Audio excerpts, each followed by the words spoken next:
Nahulog sa bangin ng isang pick-up sa San Nicolas, Pangasinan. Sa Kamalig, Albay naman isang tricycle ang nasalpok ng tren. Ang mainit na balita hatid ni Chris Novello ng GMA Regional TV Balitang Bicolandia. Maririnig ang pagbusina ng paparating na tren sa bahagi ng Barangay Taladong, Kamalig, Albay. Maya-maya pa makikita ang tricycle na magtatangkasa ng tumawid ng riles pero bahagyang tumigil nang mapansin ang paparating na tren. Iatrasan na ng driver ang tricycle pero nahagip pa rin ito ng tren. Sa lakas ng impact, tumaob ang tricycle. Tumilabo ng driver at mga pasero niyang babae at kasama niyang 1 taong gulang na bata. So driver, nakula so tama digdi sa may tapos sa payo. Si si tugang ko naman, iyon tama digdi sa may balikar. Si Aki, duman sa payuan tama.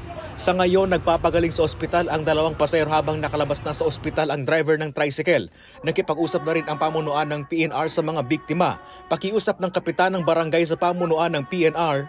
O magkuwasin da dining makuha sa tanod o kaya sa indang tao na pagkuhanin da yan ang pinagkakrusingan kan mga release.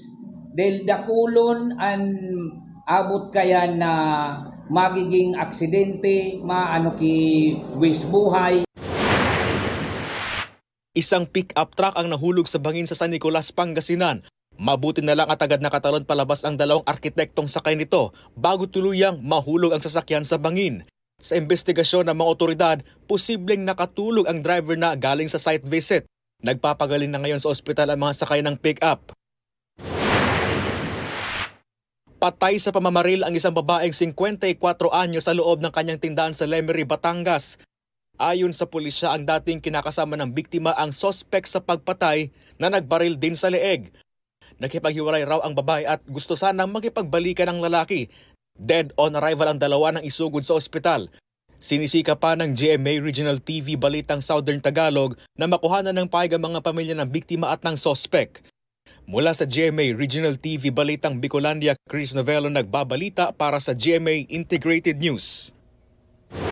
Kapuso, para sa mga maiinit na balita, mag-subscribe sa GMA Integrated News sa YouTube. Sa mga kapuso naman abroad, subaybayan nyo kami sa GMA Pinoy TV at sa www.gmanews.tv.